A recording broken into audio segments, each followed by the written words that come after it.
আসসালামু আলাইকুম। BBA coaching centre online ক্লাসে সবাইকে স্বাগতম। আজকে আমরা ফিনান্সিয়াল ম্যানেজমেন্ট সাবজেক্টটির লিস্ট যে চ্যাপ্টারটি আছে সেটার একটি অঙ্ক সমাধান করব। তো আজকে আমরা যে অঙ্কটি সমাধান করব সেটি BBA honours third year finance department 2017 সালে আসছে। তো এখানে আমাদের প্রশ্নটাতে বলা আছে এই company needs to acquire an equipment that will cost টাকা 4 লাখ, মানে কোম্পানির একটা ইকুইপমেন্ট প্রয়োজন যেটার কস্ট হচ্ছে 4 লক্ষ টাকা। The company has to alternative to finance the equipment. এখন এই ইকুইপমেন্টটা নেওয়ার জন্য কোম্পানির কাছে দুইটা অপশন আছে। এক নম্বর অপশন হচ্ছে to take lease from a leasing company for 5 years with an annual lease payment of 1,25,000 to be paid at the beginning of each period. তারা ইকুইপমেন্টটা একটা লিজিং কোম্পানির কাছ থেকে 5 বছরের জন্য লিজ নিতে পারে। তবে যদি এটা লিজ নেয় তাহলে তাদেরকে বছরে বার্ষিক রেন্টাল পেমেন্ট দিতে হবে 1,25,000 টাকা, আর এই পেমেন্টটা প্রতি বছরের শুরুতে দিতে হবে। বি নাম্বার অপশন হচ্ছে to take loan from ABC bank at 14% interest per annum repayable annually at the end of each year of 5 years in equal instalment. তো 2 নাম্বার অপশন হচ্ছে তারা এই ইকুইপমেন্টটা ক্রয় করার জন্য এবি ব্যাংক থেকে লোন নিবে 14% সুদে, আর এই লোনের টাকাটা তাদেরকে পরিশোধ করতে হবে 5 বছরে 5টা পেমেন্টের মাধ্যমে, ইকুয়াল পেমেন্ট, মানে প্রতি বছরে 5টা পেমেন্ট দিতে হবে। আর পেমেন্টটা end of the each year, মানে প্রতি বছরের শেষে দিবে, মানে কিস্তিটা বছরের শেষে। The salvage value of the equipment is taka 20,000। Salvage value হচ্ছে 20,000 টাকা। The equipment will be depreciated on straight line basis. ডেপ্রিসিয়েশনটা সরলরৈখিক পদ্ধতিতে ধার্য করতে বলছে। Corporate tax rate is 40%, which offer the company should accept. এখন এই যে দুইটা অপশন আছে, একটা অপশন হচ্ছে তারা ইকুইপমেন্টটা লিজ নিবে 5 বছরের জন্য, 2 নাম্বার অপশন হচ্ছে তারা ব্যাংক থেকে লোন নিয়ে ইকুইপমেন্টটা কিনে ফেলবে। এই দুইটা অপশনের মধ্যে কোম্পানি কোন অপশনটা অ্যাকসেপ্ট করবে সেটা আমাদেরকে একটা ডিসিশন দিতে বলছে। তো আমি তোমাদেরকে প্রথম যে পর্বটা করাইছি সেখানে এই অধ্যায়ের সূত্রগুলো নিয়ে আলোচনা করছি। যারা আজকের ম্যাথটা দেখতেছ তারা প্রথম পর্বটা একটু দেখে আসবা, ওইখানে আমি ফর্মুলাগুলো নিয়ে বিস্তারিত আলোচনা করা হয়েছে। তো এখন আমি একটু সংক্ষেপে বলতেছি, তোমরা ওইগুলো দেখে নিবা। তো এভাবে যদি দুইটা অপশন দেওয়া থাকে, লিজ অপশন আর লোন অপশন দেওয়া থাকে, ডিসিশন নিতে বলে, তাহলে আমাদেরকে 6টা ওয়ার্কিং করতে হবে। তো 6টা ওয়ার্কিংয়ের মধ্যে আমাদের প্রথম যে ওয়ার্কিংটা সেটা বের করতে হবে ডেপ্রিসিয়েশন, অ্যানুয়াল ডেপ্রিসিয়েশনটা বের করতে হবে। আর এখানে ডেপ্রিসিয়েশনটা স্ট্রেট লাইন বেসিসে বলছে, সরলরৈখিক পদ্ধতিতে বলছে। তো সরলরৈখিক পদ্ধতিতে ডেপ্রিসিয়েশন বের করার সূত্র হচ্ছে cost minus salvage value divided by year. তো এখানে আমাদের কস্ট হচ্ছে 4 লক্ষ টাকা, আর সালভেজ ভ্যালু হচ্ছে 20,000 টাকা, আর লাইফ টাইম হচ্ছে 5 বছর, এই জন্য 5 দিয়ে ভাগ করলাম। তো ডেপ্রিসিয়েশন আসবে, অ্যানুয়াল ডেপ্রিসিয়েশন 76,000 টাকা। 2 নাম্বার যে ওয়ার্কিংটা করতে হবে সেটা হচ্ছে কস্ট অফ ডেপ্ট, যেটাকে আমরা ডিসকাউন্ট ফ্যাক্টর বা কেডি বলি এটাকে, অথবা আমরা এইভাবে বলতে পারি ডিসকাউন্ট ফ্যাক্টর, মানে ডিএফ বলা যাবে, ডিএফ। তো ডিএফটা বের করার সূত্র হচ্ছে কেআই 1 মাইনাস টিসি। কেআই মানে হচ্ছে ইন্টারেস্ট রেট, টিসি মানে হচ্ছে কর্পোরেট ট্যাক্স রেট। তো এই অঙ্কে আমাদের যদি লোন নিই তখন ইন্টারেস্ট রেট হচ্ছে 14%, তো এখানে 14% বসালাম। এরপর 1 মাইনাস টিসি, টিসি মানে হচ্ছে কর্পোরেট ট্যাক্স রেট। তো আমাদের অঙ্কে কর্পোরেট ট্যাক্স রেট হচ্ছে 40%, তো 40% মানে 0.40। তো এটাকে ক্যালকুলেশন করলে আমাদের মানটা আসবে 8.4%। দেখো এখানে তোমরা যখন, আমি পার্সেন্টটা রেখে দিছি, যখন ক্যালকুলেটারে ক্যালকুলেশন করবা তখন এখানে শুধু 14 গুণ 0.60 দিবা, পার্সেন্ট দিবা না বলো। অথবা তোমরা এটাকে পার্সেন্ট তুলে বসাইতে পারো 0.40, পরবর্তীতে যেটা আসবে সেটাকে আবার 100 দিয়ে গুণ করে 8.4% আসবে। তো এই গেল 2টা ওয়ার্কিং। কয়টা ওয়ার্কিং করতে হবে বলছিলাম? 6টা ওয়ার্কিং। 2 নাম্বার ওয়ার্কিং শেষ। 3 নাম্বার ওয়ার্কিং আমাদের যেটা বের করতে হবে সেটা হচ্ছে calculation of ALP in loan option. ALP মানে হচ্ছে অ্যানুয়াল লোন পেমেন্ট, মানে কিস্তির টাকাটা বের করতে হবে লোন অপশনের জন্য। তো কিস্তির টাকা বের করার সূত্র হচ্ছে, এটা প্রেজেন্ট ভ্যালুর কিস্তি সূত্র ইউজ করবা। তো এই সূত্রটা দুইটা আছে, একটা হচ্ছে কিস্তি শুরুতে বলা থাকলে আর একটা হচ্ছে কিস্তি শেষে বলা থাকলে। আমার এই অঙ্কে কিস্তিটা শেষে বলা আছে, তো শেষে বলা সূত্র এটা। তো শুরুতে বলা থাকলে এখানে শুধু বাড়তি অংশ হিসেবে 1 প্লাস আই আসবে। তো আমাদের যেহেতু কিস্তি শেষে এই জন্য 1 প্লাস আইটা আসে নাই। তো এখানে আমরা মূলত কিসের টাকা বের করব, এএলপির টাকা বের করব। আর এখানে প্রেজেন্ট ভ্যালু হিসেবে ওই মেশিন কস্টের টাকাটা বসবে। আমাদের অঙ্কে মেশিন কস্টের টাকাটা হচ্ছে কত, 4 লক্ষ টাকা। তো আমাদের যেহেতু 4 লক্ষ টাকা লাগবে, তো ব্যাংক থেকে আমরা লোনও নিব 4 লক্ষ টাকা। লোন হচ্ছে প্রেজেন্ট ভ্যালু, এর জন্য প্রেজেন্ট ভ্যালু হিসেবে মেশিন কস্টের টাকাটা বসবে। তো এটাকে যদি আমরা ক্যালকুলেশন করি, ক্যালকুলেশন করলে এএলপি আসবে আমাদের 1,16,520 টাকা। তা আশা করি তোমরা এই ক্যালকুলেশনটা সবাই পারবা।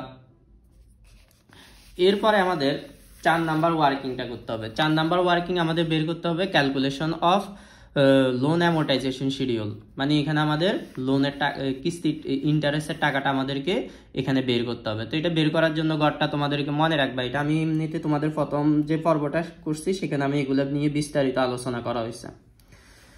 তারপরে বলে দিচ্ছি, এখানে যে গড়টা করবা, প্রথমে ইয়ারের গড় করবা। বিবি মানে হচ্ছে বিগিনিং ব্যালেন্স, মানে প্রারম্ভিক ব্যালেন্স। এএলপি মানে হচ্ছে অ্যানুয়াল লোন পেমেন্ট, যেটা আমরা একটু আগে বের করছি এখানে 1,16,520 টাকা। আইএনটি মানে ইন্টারেস্ট, পিপি মানে হচ্ছে প্রিন্সিপাল পেমেন্ট, ইবি মানে হচ্ছে ইন্ডিং ব্যালেন্স।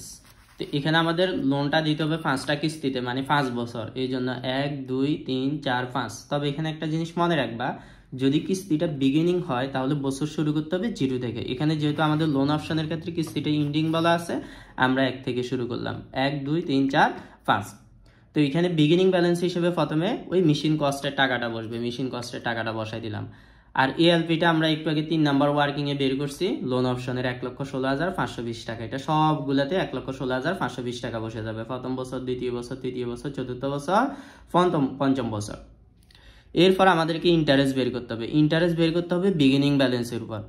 তো ইন্টারেস্ট রেট অঙ্কে বলা আছে 14%। তো ইন্টারেস্ট বের করার সূত্র হচ্ছে বিগিনিং ব্যালেন্সের উপর ইন্টারেস্ট বের করতে হবে। তো বিগিনিং ব্যালেন্স হচ্ছে 2 নাম্বার করে, এই জন্য 2 গুণ 14%। তো এখানে আছে 4 লক্ষ টাকা, 4 লক্ষ টাকা 14% হচ্ছে 56,000 টাকা। এবার পিপি মানে প্রিন্সিপাল পেমেন্ট, মানে আসল পরিশোধ। এটা কিভাবে বের করবা, এএলপি থেকে ইন্টারেস্টটা বিয়োগ। 1,16,520 থেকে 56,000 বিয়োগ করলে 60,520 টাকা আসবে। এরপরে ইবি মানে হচ্ছে ইন্ডিং ব্যালেন্স। ইন্ডিং ব্যালেন্স বের করবো হচ্ছে বিগিনিং ব্যালেন্স থেকে প্রিন্সিপাল পেমেন্ট বিয়োগ, মানে 2 থেকে 5 বিয়োগ। তো এখানে 4 লক্ষ টাকা আছে, 4 লক্ষ টাকা থেকে 60,520 টাকা বিয়োগ করলে 3,39,480 টাকা আসবে। আর প্রথম বছরের ইন্ডিং ব্যালেন্স পরবর্তী বছরের বিগিনিং ব্যালেন্স হিসেবে এখানে বসবে। তো এটার উপর আবার সেম একইভাবে ইন্টারেস্টটা ধার্য করবা। এটার উপর 14%, তো 14% লিখলা। এবার এএলপি থেকে ইন্টারেস্টটা বিয়োগ করবা, প্রিন্সিপাল পেমেন্ট আসবে। আবার বিগিনিং ব্যালেন্স থেকে প্রিন্সিপাল পেমেন্ট বিয়োগ করবা, ইন্ডিং ব্যালেন্স আসবে। এই ইন্ডিং ব্যালেন্সটা পরের বছরে আবার বিগিনিং ব্যালেন্স, এভাবে করে করে সবগুলা করবা। শুধুমাত্র তোমরা এই শেষ বছরের ইন্টারেস্টটা এটার পার্সেন্ট দিয়ে বের করবা না। এটা পার্সেন্ট দিয়ে বের করলেও সমস্যা নাই, অনেক সময় আমাদের ইন্ডিং ব্যালেন্সটা টাকা থেকে যায়। যেহেতু আমরা সর্বশেষ কিস্তি পরিশোধ করে দিচ্ছি, এই জন্য আমাদের ইন্ডিং ব্যালেন্সে কোনো টাকা থাকবে না। তো তোমরা যদি পার্সেন্ট দিয়ে করো, এটা অনেক সময় এখানে 1 টাকা 2 টাকা চলে আসতে পারে, ওইটা যেন না আসে। এই জন্য তোমরা শেষ বছরের ইন্টারেস্টটা বের করবা হচ্ছে এএলপি থেকে বিগিনিং ব্যালেন্সটা বিয়োগ করে। শুধুমাত্র শেষ বছরের ক্ষেত্রে এইভাবে করবা। তা আশা করি এটা বুঝতে পারছো তোমরা। আরেকটা বিষয় বলে দিই, যদি কিস্তি বিগিনিং হয় আমরা বছর 0 থেকে শুরু করবো। আর 0 থেকে শুরু করলে প্রথম বছরে ইন্টারেস্ট হবে না, মানে প্রথম বছরে ইন্টারেস্টটা 0 হবে, এখানে 0 বসাবো। ওই বাকি কাজগুলো যেরকম আছে ওরকম করে করবা। তা আশা করি তোমরা এটা সবাই বুঝতে পারছো। তো এটা গেল আমাদের 4 নাম্বার ওয়ার্কিং। এবার আমরা 5 নাম্বার ওয়ার্কিংটা করব। 5 নাম্বার ওয়ার্কিং আমাদের যে জিনিসটা বের করতে হবে সেটা হচ্ছে calculation of present value in loan option. Loan অপশনের প্রেজেন্ট ভ্যালুটা বের করব। তো এটা বের করার জন্য আমি তোমাদেরকে 2টা গড় লিখে দিছি, যেটা তোমরা প্রথম পর্বে পাবা। এগুলো একটু সবাই দেখে নিবা, আবার বলতেছি। তো 2টা গড়ের মধ্যে একটা লিখে দিছি হচ্ছে মেইনটেনেন্স কস্ট প্রশ্নে বলা থাকলে, আর একটা হচ্ছে মেইনটেনেন্স কস্ট বলা না থাকলে। আমাদের এই অঙ্কে কোনো মেইনটেনেন্স কস্টের কথা বলা নাই। তো মেইনটেনেন্স কস্টের কথা বলা না থাকলে যে গড়টা করবা সেটা হচ্ছে year, ALP, depreciation, interest, total cost, tax, NCF, discount factor, present value. তো এখানের ক্ষেত্রে সেম একইভাবে, যেহেতু আমাদের 5 বছর আছে, 5টা গড় করবা। তো আমাদের আবার আরেকটা বিষয় বলে রাখি, কিস্তি বিগিনিং হলে 0 থেকে শুরু করতে হবে। আমাদের যেহেতু কিস্তিটা ইন্ডিং, এর জন্য 1 থেকে শুরু করছি, 1, 2, 3, 4, 5। তো প্রশ্নে যদি সালভেজ ভ্যালু দেওয়া থাকে তাহলে শেষ বছরটা 2 বার লিখতে হবে। আমাদের এই অঙ্কে যেহেতু সালভেজ ভ্যালু দেওয়া আছে, শেষ বছরটা 2 বার লিখছি। আর সালভেজ ভ্যালু টাকাটা সরাসরি এই এনসিএফ এর ঘরে বিয়োগ চিহ্ন দিয়ে বসবে। তো আমরা এনসিএফ এর ঘরে বিয়োগ চিহ্ন দিয়ে 20,000 টাকা সালভেজ ভ্যালুর টাকাটা লিখলাম। এরপরে এখান থেকে 1 থেকে 5 পর্যন্ত এএলপির ঘরে এএলপির টাকাগুলো বসে যাবে, যেটা আমরা 3 নাম্বার ওয়ার্কিংয়ে বের করছিলাম। লোন অপশনের এএলপি 1,16,520 সবগুলোতে সেম বসে যাবে। ডেপ্রিসিয়েশনটা আমরা 1 নাম্বার ওয়ার্কিংয়ে বের করছিলাম, তো 1 থেকে 5 পর্যন্ত ডেপ্রিসিয়েশন বসে যাবে। এটা এখানে কোনো কিছু বসবে না, কারণ এটা শুধুমাত্র সালভেজ ভ্যালুর ঘর ছিল। বুঝা গেছে? এরপরে ইন্টারেস্ট আমরা 4 নাম্বার ওয়ার্কিংয়ে বের করছি। প্রথম বছরের ইন্টারেস্ট 56,000 টাকা, এখানে বের করছি আমরা 56,000। দ্বিতীয় বছরে 47,570। এভাবে করে ইন্টারেস্টগুলা বসে যাবে পঞ্চম বছর পর্যন্ত। পরবর্তীতে আমরা টোটাল কস্ট বের করব। টোটাল কস্ট কিভাবে বের করব? ডেপ্রিসিয়েশন আর ইন্টারেস্ট যোগ করে, এই দুইটা যোগ করে এখানে আমরা লিখলাম 1,32,000। তারপরে এখানে হচ্ছে 1,23,557। এইভাবে করে সবগুলা লিখে ফেললাম, মানে এই দুইটা যোগ করে করে। এরপরে আমাদেরকে 6 নাম্বার করে ট্যাক্সের টাকাটা বের করতে হবে। তো ট্যাক্সের টাকা বের করবো হচ্ছে টোটাল কস্টের উপর। তো অঙ্কে কর্পোরেট ট্যাক্স রেটে বলা আছে 40%, এই টোটাল কস্টের 40%। তো এখানে টোটাল কস্ট আছে 1,32,000, এটা 40% হচ্ছে 52,800। দ্বিতীয় বছরের টোটাল কস্ট আছে হচ্ছে 1,23,527, এটা 40% 49,411। এভাবে করে আমাদের চতুর্থ বছর পর্যন্ত, পঞ্চম বছর পর্যন্ত ট্যাক্সগুলো বের করে নিতে হবে। 7 নাম্বার কলামে আমাদের বের করতে হবে এনসিএফ। এনসিএফটা বের করব হচ্ছে এএলপি থেকে, মানে 2 নাম্বার কলামে যে টাকাটা আছে সেটা থেকে ট্যাক্স বিয়োগ, মানে 2 বিয়োগ 6। তো আমাদের 2 নাম্বার কলামে এএলপি হচ্ছে 1,16,520, 6 নাম্বার কলামে ট্যাক্স হচ্ছে 52,800। তো 16,520 থেকে 52,800 বিয়োগ করলে 63,770। তো এভাবে করে আমাদের পঞ্চম বছর পর্যন্ত বের করে নিব। এবার দেখো, পঞ্চম বছর আমরা এখানে 2 বার লিখছি। কখন শেষ বছরটা 2 বার লিখব? যখন আমাদের অঙ্কে সালভেজ ভ্যালু দেওয়া থাকবে। এটা সরাসরি সালভেজ ভ্যালু টাকাটা এনসিএফে বসবে বিয়োগ চিহ্ন দিয়ে। তো এটা সরাসরি এখানে বসে গেছে। আর অন্যগুলা এর আগে 1 থেকে 5 পর্যন্ত কিভাবে বের করব? 2 থেকে 6 বিয়োগ করে। বুঝতে পারছো কিনা? তো আমাদের 2 মানে হচ্ছে এএলপি, 6 হচ্ছে ট্যাক্স। 8 নাম্বারে আমাদেরকে বের করতে হবে ডিসকাউন্ট ফ্যাক্টর বা পিবি ফ্যাক্টর। তো এটা বের করার আমি তোমাদেরকে 2টা সূত্র লিখে দিছি। একটা হচ্ছে প্রত্যেকটা বছর আলাদা আলাদা বের করলে, আর একটা হচ্ছে সবগুলা বছর একত্রে বের করলে। এখানে যেহেতু আমরা প্রত্যেকটা বছর আলাদা আলাদা বের করতেছি, আমাদের ডিসকাউন্ট ফ্যাক্টর বের করার সূত্রটা ছিল, আমি আবার তোমাদের সুবিধার জন্য একটু দেখাই দিচ্ছি। এটা হচ্ছে 1/1 + r²n। তো এখানের মধ্যে তোমরা আর হিসেবে মান বসাবা হচ্ছে ওই যে আমরা 2 নাম্বার ওয়ার্কিংয়ে কস্ট অফ ডেট বা ডিসকাউন্ট ফ্যাক্টর বের করছি, সেটা 8.4%। এটা আমরা 2 নাম্বার ওয়ার্কিংয়ে বের করছিলাম। এই তো এখানে কস্ট অফ ডেট 8.4%। তো এখানে 8.4% বসবে। এটা পার্সেন্ট তুললে 0.084। এরপর n, তো আর এর মানটা সবসময় সেম থাকবে। এখন তোমরা যখন প্রথম বছর বের করবে n এর মান 1, দ্বিতীয় বছর বের করার সময় n এর মান 2। যখন n এর মান 1 দিবা তখন মানটা আসবে 0.9225। আরও আছে, তবে এখানে আমরা 4 গড় ধরতেছি। যখন দ্বিতীয় বছর বের করবে এখানে n এর মান 2 বসাবা, 2 বসালে এটা আসবে। তৃতীয় বছরের ক্ষেত্রে n এর মান 3। এভাবে করে যথাক্রমে 5 বছর পর্যন্ত বের করে নিবা। এবার দেখো, এখানে একটা ডিসকাউন্ট ফ্যাক্টর লাগবে। এখানেও n এর মান কত থাকবে? 5 থাকবে। আমরা কিন্তু 6 লিখি নাই, তার মানে এই পঞ্চম বছরের ডিসকাউন্ট ফ্যাক্টরটা আবার এখানে পঞ্চম বছরে বসে যাবে, 2 বার বসে যাবে। কারণ এটার ক্ষেত্রে n এর মান 5, এটার ক্ষেত্রে n এর মান 5, তাহলে সেম এটাই আসবে। সূত্র এটা যদি ব্যবহার করি তো এটা আর বের করতে হচ্ছে না, এটা আবার এখানে বসে যাবে। পরবর্তীতে আমাদেরকে যে জিনিসটা বের করতে হবে সেটা হচ্ছে প্রেজেন্ট ভ্যালু। প্রেজেন্ট ভ্যালু বের করবো 7 গুণ 8। 7 নাম্বার কলামে হচ্ছে এনসিএফ, 8 নাম্বার কলামে হচ্ছে ডিসকাউন্ট ফ্যাক্টর। তো এখানে 63,720-এর সাথে আমরা 0.9225 গুণ করলে 58,782। এভাবে করে যথাক্রমে সবগুলা বছর বের করব। শুধুমাত্র শেষ বছরের ক্ষেত্রে সেম গুণ করব, তবে এটা বিয়োগ চিহ্ন আসবে। যেহেতু আমাদের এনসিএফটা বিয়োগ, এটা প্লাসে মাইনাসে গুণ করলে মাইনাস চিহ্ন আসবে। এরপরে আমাদের টোটাল প্রেজেন্ট ভ্যালুটা বের করবে। এগুলা সব যোগ হবে, এটা বিয়োগ চিহ্ন আছে, এটা বিয়োগ হয়ে যাবে। তো যোগ বিয়োগ করে টাকাটা আসবে 2,66,554 টাকা। এটা গেল আমাদের পঞ্চম নাম্বার ওয়ার্কিং। এবার আমাদের ষষ্ঠ ওয়ার্কিংটা করতে হবে, সেটা হচ্ছে calculation of present value in lease option. তো লিজ অপশনের ক্ষেত্রে আমি তোমাদেরকে নোট যখন দেখছি তখন এখানে 2টা করে লিখে দেওয়া হয়েছে। একটা হচ্ছে মেনটেন্যান্স কস্ট বলা থাকলে, আরেকটা হচ্ছে মেনটেন্যান্স কস্ট বলা না থাকলে। আমাদের এই অঙ্কে যেহেতু মেনটেন্যান্স কস্ট নাই, তাহলে আমাদের যে টেবলটা করবো সেটা হচ্ছে ইয়ার এএলআর। এএলআর মানে হচ্ছে অ্যানুয়াল লিজ রেন্টাল পেমেন্ট। আর tax, NCF, discount factor, present value. এবার আসে এখানে যে গড়, ইয়ারের গড়। দেখো এখানে আমি ইয়ারের গড় 3টা করছি। কখন ইয়ারের গড় 3টা হবে আর 2টা হবে? একটা হবে যখন কিস্তিটা বিগিনিং বলা থাকবে, তখন ইয়ারের গড় 3টা করবা, 1, 2, 3। আর যখন কিস্তিটা ইন্ডিং বলা থাকবে ইয়ারের গড় একটা করবা, তখন সবগুলা বছর একত্রে লিখবো। আর এই কিস্তিটা বিগিনিং হলে ইয়ারের গড় 3টা হবে। প্রথমে মনে আছে কিনা আমি তোমাদেরকে বলছিলাম কিস্তি বিগিনিং হলে ইয়ার 0 থেকে শুরু করতে হবে, তো 0 দিয়ে শুরু করলাম, 0 সালে একটা পেমেন্ট দিয়ে দিলাম। তাহলে আমরা যেহেতু 5টা পেমেন্ট দিব, আর কয়টা পেমেন্ট বাকি আছে? 4টা বাকি আছে, 1 থেকে 4। এবার পঞ্চম বছর এখানে শুধু ট্যাক্স দিতে হবে, এই জন্য পঞ্চম বছরে আমরা এএলপি বসাই নাই। আর একটা বিষয় মনে রাখবা, যদি বছর 0 দিয়ে শুরু করি 0 সালে কোনো ট্যাক্স কস্ট হবে না, এই জন্য এখানে ট্যাক্সটা 0 বসছে। তো এনসিএফ কিভাবে বের করব? এনসিএফ বের করার সূত্র হচ্ছে 2 থেকে 3 বিয়োগ। তো এখানে আমাদের 2 হচ্ছে 1,25,000 টাকা, 3-এ কোনো ট্যাক্স নাই, তার মানে এখানে 0 বিয়োগ করলে 1,25,000 টাকা আসবে। তো এখানে ডিসকাউন্ট ফ্যাক্টরটা সেম কোন সূত্র দিয়ে বের করবো আমরা? প্রত্যেকটা বছর আলাদা আলাদা বের করলে সূত্র হচ্ছে 1 plus r whole power N. তো আর এর মান বসবে এখানে 8.4%, তো এন এর মান বসবে 0। এন এর মান 0 বসালে ডিসকাউন্ট ফ্যাক্টরের মান সবসময় 1 আসবে, এটা মনে রাখবা। ইয়ার 0 হলে ডিসকাউন্ট ফ্যাক্টরের মান সবসময় 1, তোমরা সূত্র দিয়ে করলেও সেটা 1ই আসবে।